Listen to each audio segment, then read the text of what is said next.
Not now though. Not when it's on pause. Hopefully on pause. Bloody, I used to have a really good app called the Referee Coach, which an Auckland guy developed, but he only developed for iPhones, so I switched to bloody Android. I was trying to pick it up this morning and it's no. What is it? I could go to your game, and just while I'm watching, I can put your name and do the score. So every phase, I can go, Hamish, you need to look at the big long rearrange. You go back and look at that tackle without having to write it down, and that's emailed to you before you get into the change rooms.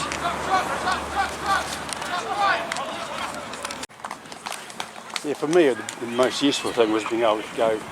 It gave me a time about when to go back and look at a tackle. Without having to wait for the huddle, and sometimes you don't get to see huddle until late Sunday night or Monday. Well, not too late, but no, yeah. But then at least when you get to see it, you can go. Bang, I bang, did the effort for me to watch it as well. I'm going to go look at that tackle, review that, see what you think. That's where I found it really good. Whereas now I'm just going to have to write it down.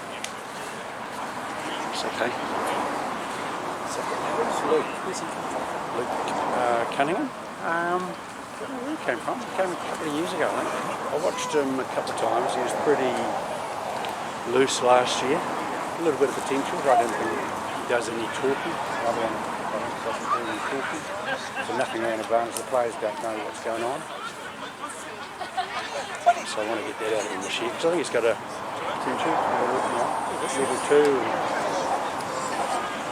I'm judging on 35 seconds into the game. Yeah, it's not. It's fine. Maybe not the control that maybe should be there. And I think when you get, it's the problem with guys who are a little bit bulkier, so I say, and not quite so tall, they don't come across on the paddock with that perception straight away. They're just there, rather than, you look at a Charlie Harris and a Thomas. 7'2". Yourself, well, no, but you're not short. Yeah. I'm watching Ethan today. It's one of the problems with Ethan. Yeah, is that he's short. He's a great little athlete. He's got it all. And last year he had a tough year around himself. But he's got to somehow through his verbal and his whistle.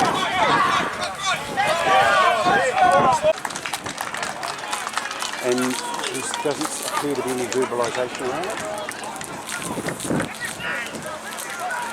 You haven't heard anything since he started?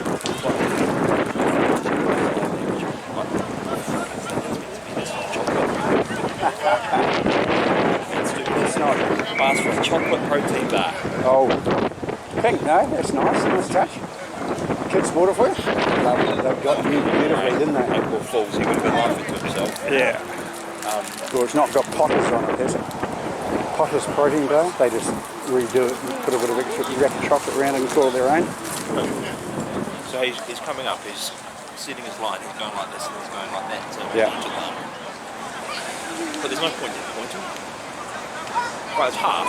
You've done half the job, so you might as well finish it. Yeah. And then are they clearly onside, or are they just hanging around the last man's feet? Clearly onside, their ABs aren't. Yeah. So where's, just, hey guys, I want you clearly onside, please. Bang. Yep. JD's saying something about it.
signal.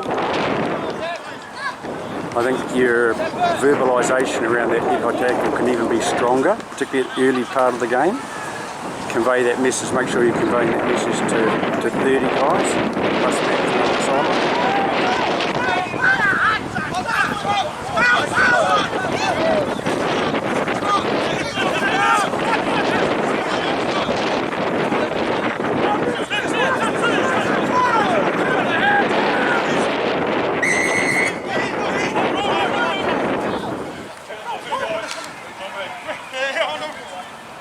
Good offside management back there. Hamish Mixted is standing beside me, and his comment there was around good offside management. I thought also your control around where that penalty was situated and controlling that whole thing was good as well. So well done.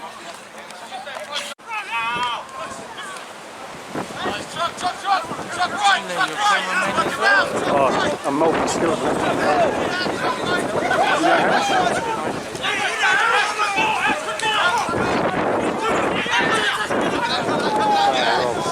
how?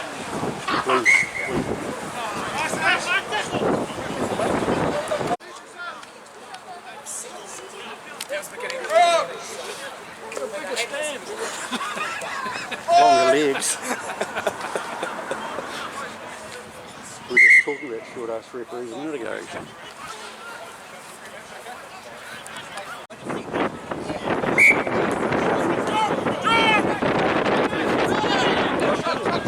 It's been here a couple of years.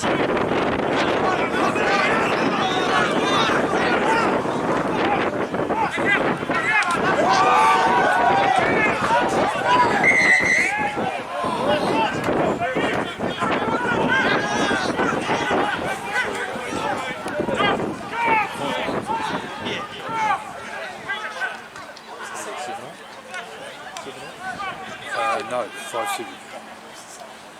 So once again, I know you're now going out and talking to them, but I think your first verbalisation around your signalling, you can be a lot clearer, a lot louder to everybody around that.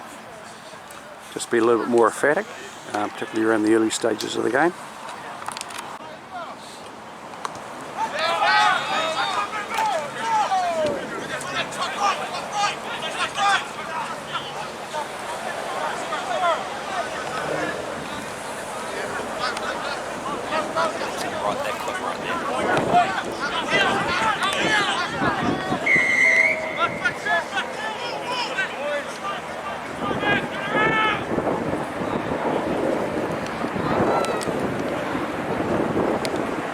So that's another example of the verbalisation, Luke. We should have been able to hear that verbalisation there from over here. You're still reasonably early in the game. You've got to tell 30 players and maybe the sideline about what's going on.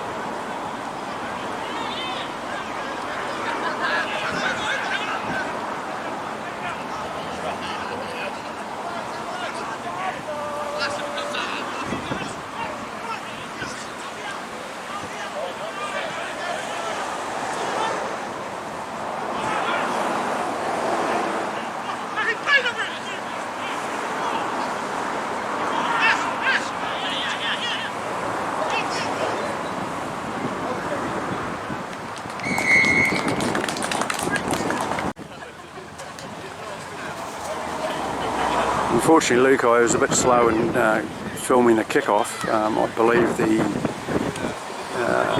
Avalon player was probably 1 to 2 metres in front of the kicker, and he was the first man in to challenge the Marist Pass player as well. So, unfortunately, I haven't got it on video to show you, but something to be conscious of.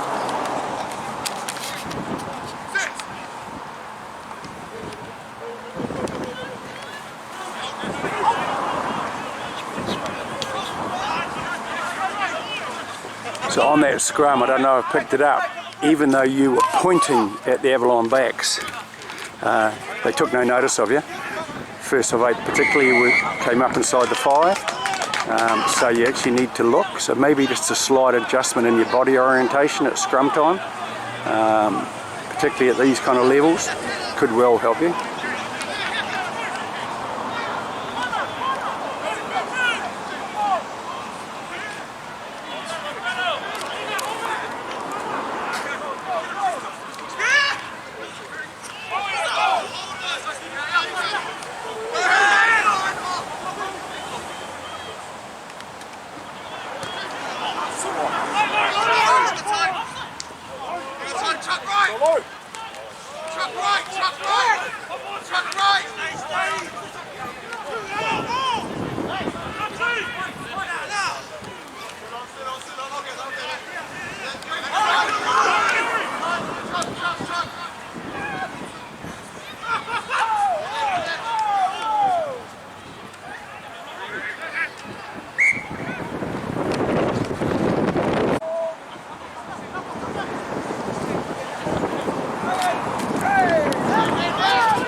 Head at your body orientation here, Luke, and see what you're doing around back lines.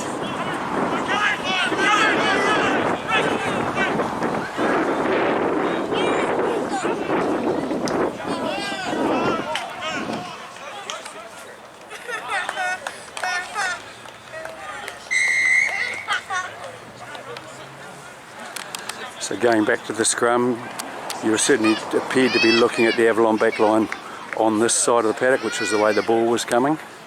But always good right back at the initial scrum just to flick your head both ways. Makes you creates that perception that you're aware of everything.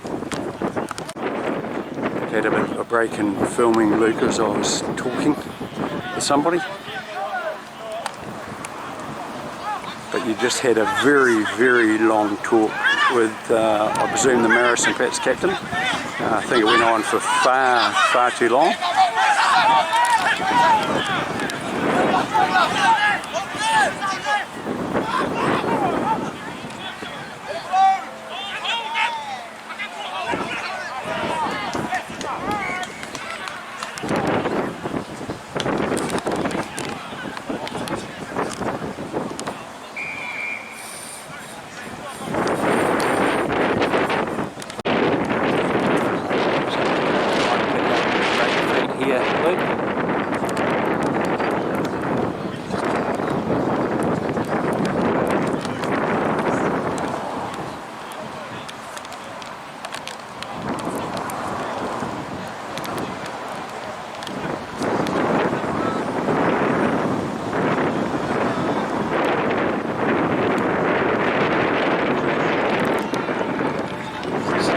Maris and Pats don't appear to be using a brake foot at all. Looked like the Avalon guy did.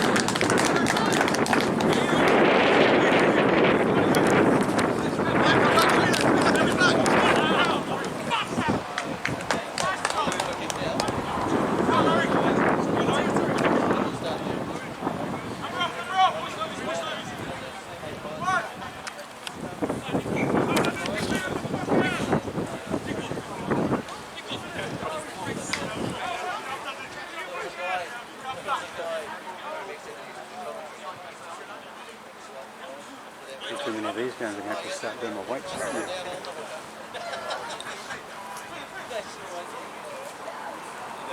okay for a couple of minutes. Just don't think the At least that we are getting a lot of steps. It's good.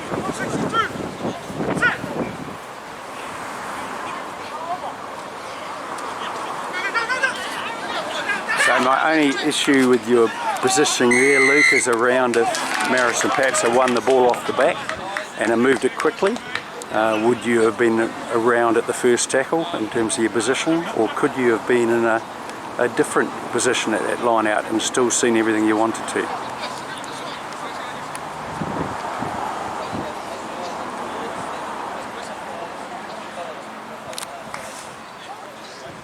So now attacking team line out. I'm going to be really interested to see where you stand. Okay, looks like you're going towards the back, which is, but what happens now if Maris and Pats drive the corner and the forward at the front? I think you could reconsider a slightly more advantageous position for yourself.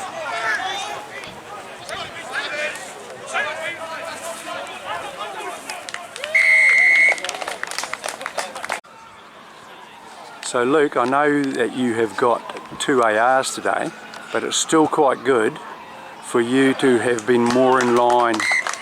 You didn't do too bad actually running in there, but if that ball had been, you didn't have ARs, you had touch judges, and that ball went over the top of that left-hand post, could you have made a reasonably accurate decision?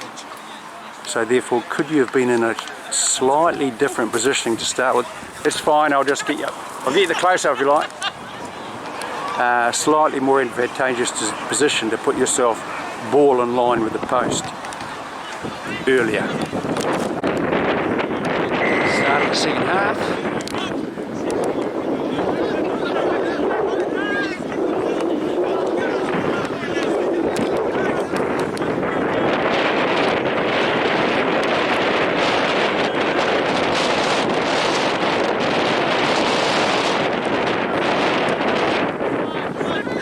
Trying to hoggle the video.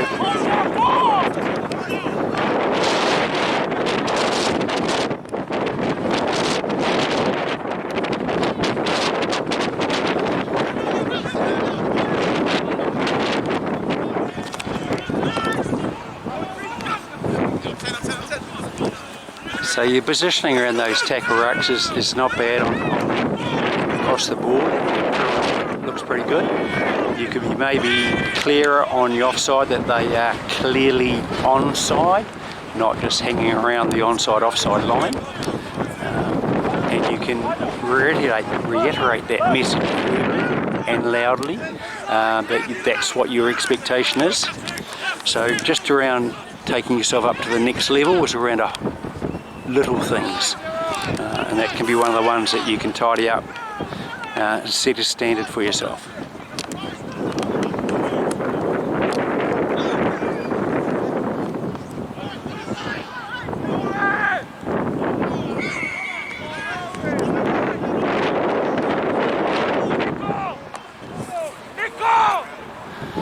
So I might be a long way away and with the wind, but once again, as hopefully I got on some of the early part of the video, you just don't appear to have any verbalisation around your decision making, and particularly there you ruled offside,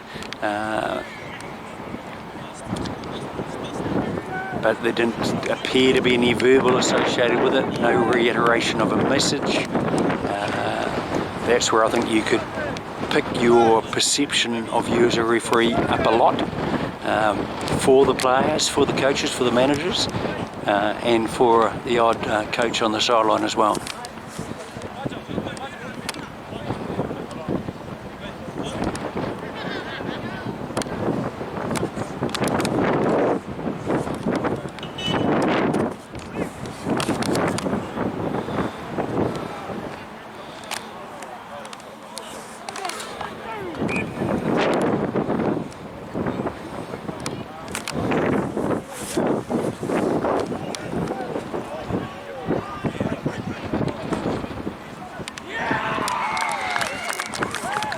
I don't know how well I picked that up either. Just have a look at your body orientation of that scrum. How did it come across to the Maris and Pats backline? It looked like you just weren't looking at it at all. I think they're well aware of that. Whereas if you had been slightly more side on, you could have initially been facing the Marist and Pats back line but looking into the scrum, and you'd have seen all the same things, but the perception would have been you were keeping an eye on them out this side of the scrum. So have a think about that, and maybe have a bit of a practice around your body orientation, what you're seeing, what you're trying to do all at the same time. Your scrum management, but also your offside management. Oh, I didn't film the conversion, Luke, but one thing is I'm liking about you, the way that you do chase kicks in. And I know you got ARs today, but on another day it's touch judges. You look like you're actually putting yourself into a position to be able to make a decision that could be a crossbar or could be a post. As my earlier comment, my only thing would be around, are you getting to that position to look at that nearest post and the kick? But otherwise it looks good.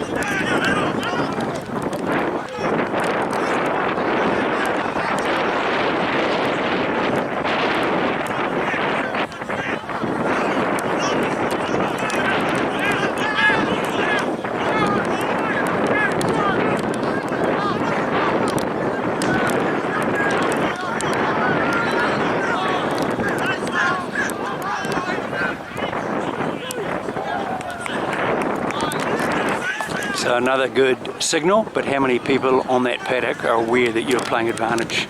I would think maybe a couple of players who saw your signal, otherwise no one else knows. You can convey a message and people can learn from your verbalisation. They know what's going on, they know that you've picked something up, they won't get frustrated because they know that you've got the game under control, but at the moment it appears that there is no verbalisation from you around your advantage calls and other decisions.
So ironically, there you played advantage against the halfback offside, and I did hear that, but only just. So maybe it's around just bringing the volume up a bit, and so that remember that you are talking to maybe 10, 15, 20, even 30 players in some situations, but there it could have been just a touch louder that people more people could have heard it. But this time, as I said, I did hear it from the sideline. So you are obviously trying to do some verbalisation, so keep that going, and we can just work on that along with your coach. We'll just maybe bring that up a level. This is a perfect example of maybe initial positioning. So I'm just going to watch your line from here, because what I'm wanting to see is whether you can get yourself ball in line with the first post. But now you've moved out again, and I don't think you're going to. So you're going to be totally reliant on your touch judges ARs. Well, not totally maybe, because you do get in, but I think you could put yourself in a better position if you're more conscious of that ball on line and near post.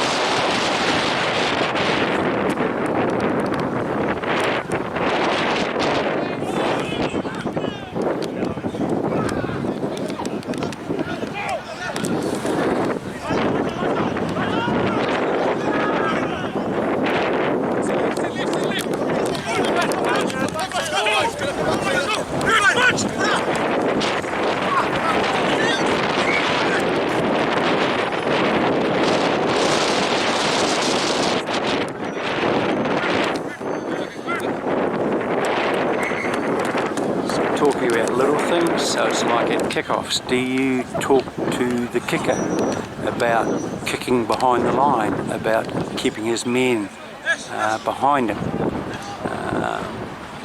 A lot of little things you can do to help, which you may well already do. I'm just asking the question whether you do that.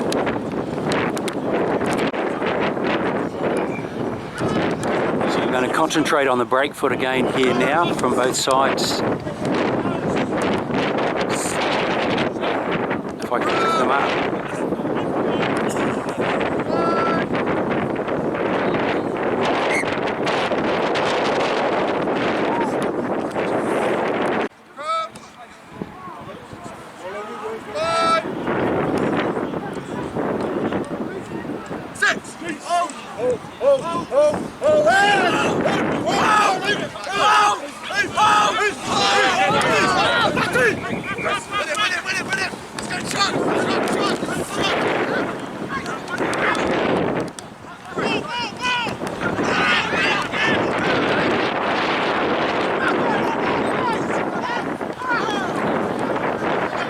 So I know that scrum ended up being a tight head, but it did appear that you gave a little flick at the Marison Pats back line initially, so that's good.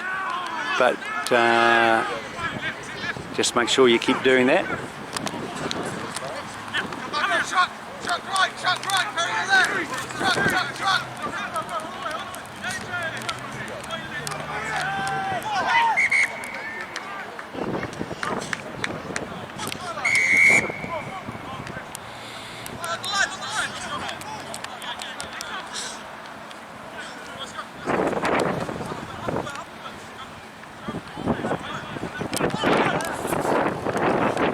So at this level, you're really doing a lot of coaching as well, and that's where your verbalisation comes in. So I just see you actually just did reiterate your message, but it's those words that when you're using that message to them around, come on guys, I need you to be clearly back 10, I need you to be clearly behind the last man's feet. You know, you're pushing the limit, etc, etc. So have a think about the wordings you use, who you're speaking to, how many people you're speaking to. That's where I think we can just pick your, as I said, the perception of you as a referee. I think we can pick that up a bit by just working on that verbalisation and the strength and loudness of that verbalisation.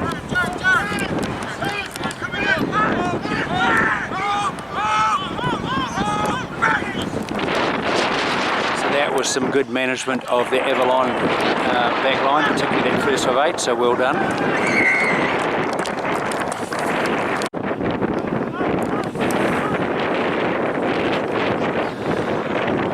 So you're actively managing the Avalon forwards there, so that's good to see. Maybe you were conscious that they were starting to push the limits, so that was good to see. Because I deliberately moved my camera to the side of the halfway line to pick up on exactly that aspect, and you did beautifully with your management, so well done.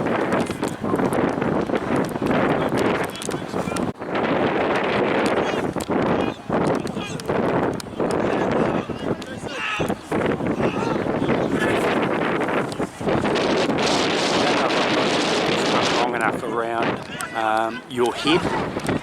Certainly your body orientation looked good in terms of it being orientated towards the Marison Pats defending back line.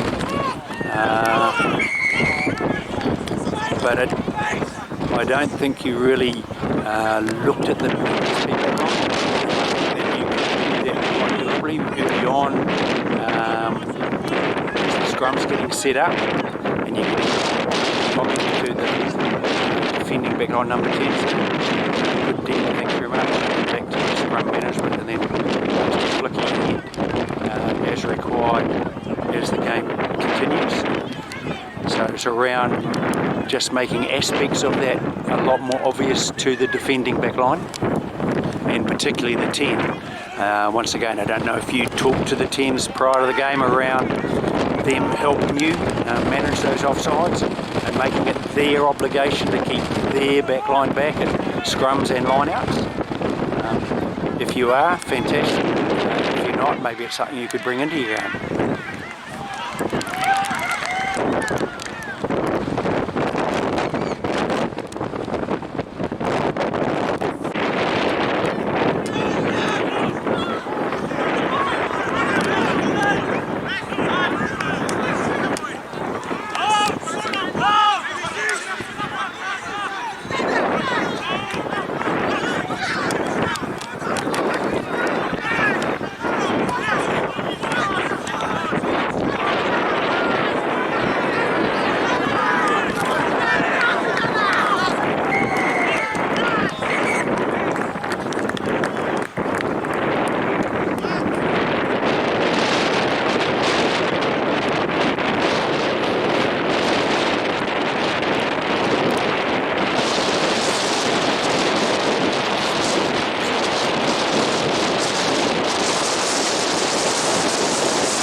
clearer, much more louder? Would the players have taken that on board earlier in the game?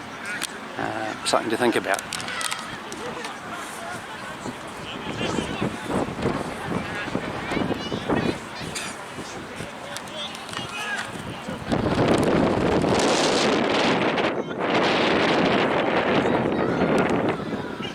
So this is another thing I want you to think about, is line out position. Is there a particular reason at the front when you've got 2 ARs? Very easy for you to get, fortunate for you, that guy never spun the ball out wide. But why are you going to the front and staying there? If it's a management thing, could you just go to the front, do your management and just say hold the ball and then go to the towards the back and be in a better position for phase may go, may want to be. Just have a think about that and see whether that could be beneficial.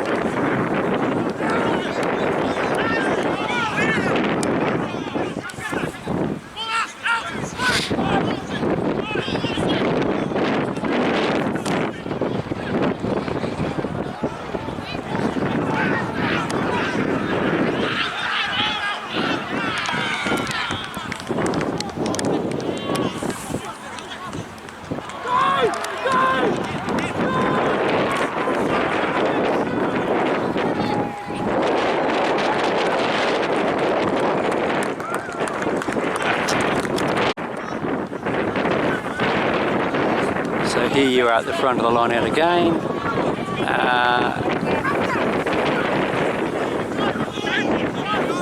Got away with it because they just ended up driving. Now you're trapped inside the 5 metres, which is not a good position to be in.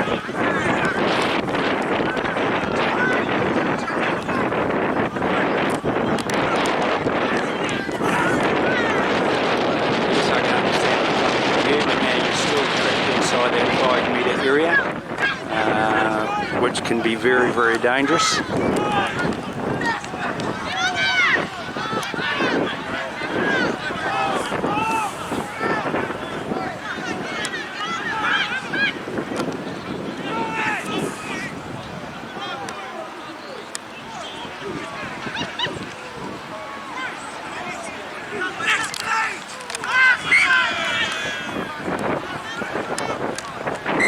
Fortunately they dropped the ball, otherwise you were having to move your butt big time to get anywhere near where the ball was. That was, I think, in that 5-10 metre zone on that far side of the paddock. So just replay all that through and go, well, could I have been infield there? Even in the sort of jockey at some periods without having to get round into that 5 metre zone. Why was I there? What was I looking for? What was I looking for that I could not have seen from just staying nice and stable on the inside and just walking up with that maul?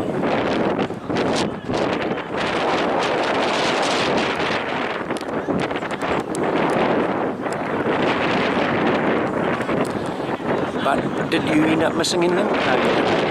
So, hey, at the end of the day, it's just something to think about. But it's all about the next game and taking your game to that next level and little things.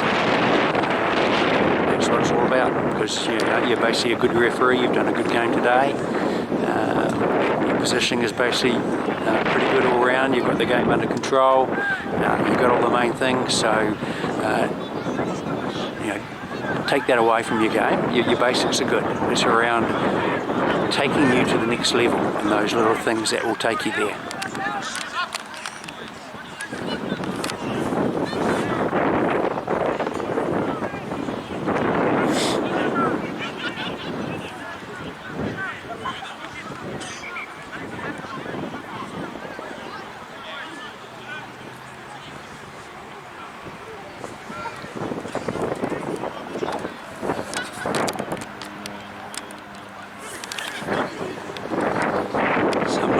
Looking at your head, and yes, the ball ended up going right, but you never looked at the Maris Impact backline once that I could see.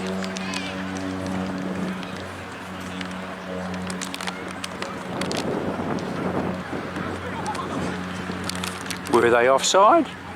No, ball went the other way. So no big deal, but it's about these little things, about just basic processes that are in your subconscious that you pretty much do every time, that players are all aware that you are looking at them. They can always see that flick of the head, you've done it early or whatever it may be. Just basic processes that you nail down into your subconscious, and you just do automatically, because that's just a part of who you are now as a referee, and what keeps your level of performance at the level that you want and where you want it to go.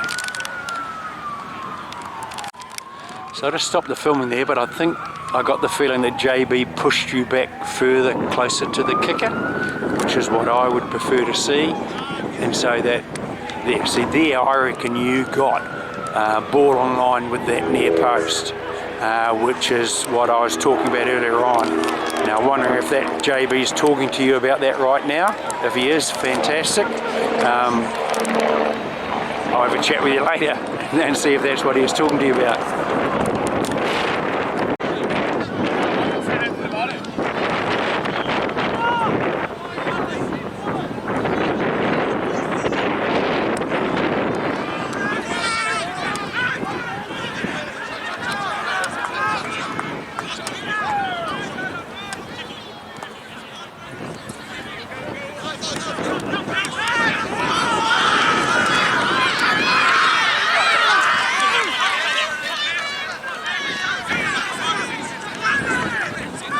So your basic management of offsides is good. You were there again, once again, flicked around, pirouetted. That all part of it all looks good. And it's around really just setting your standards early and saying, well, are they clearly onside? I'm happy with that, and I'm going to set my standard early, and you do. But you're putting yourself in the position that it looks like you're doing all that, and it looks good.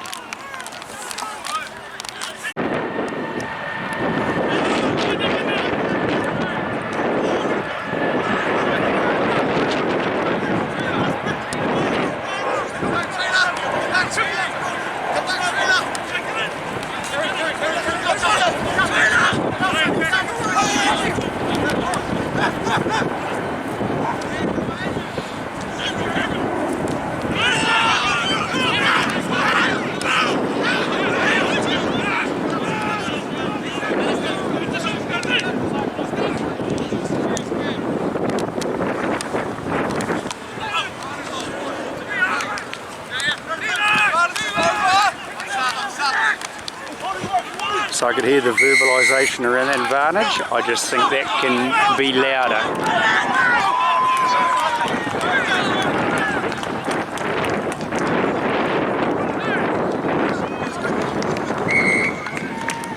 So a lot of players querying there about the knock-on, because a lot of players didn't hear your verbalisation. So think about when you're verbalising that, more players can hear what you're saying.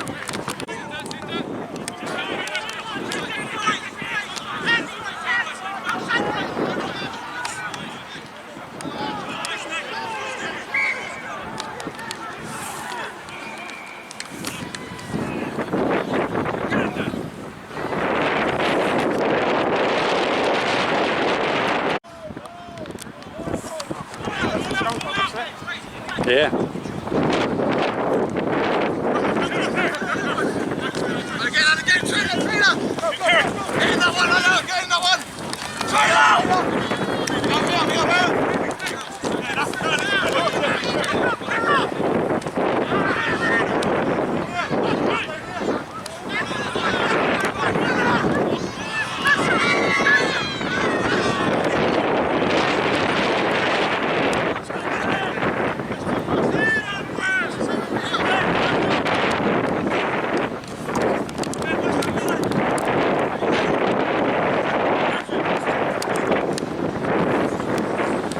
Here we have one of our illustrious VPs, Mr. Kiakoi.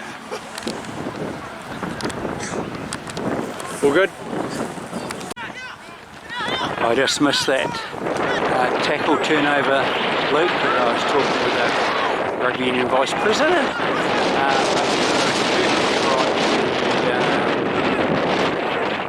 Avalon player didn't turn over nicely. That one just there I'd like to just replay, and I had a feeling that that Avalon player was already on the ground and therefore had no rights to pick that ball up. But we'll have a look.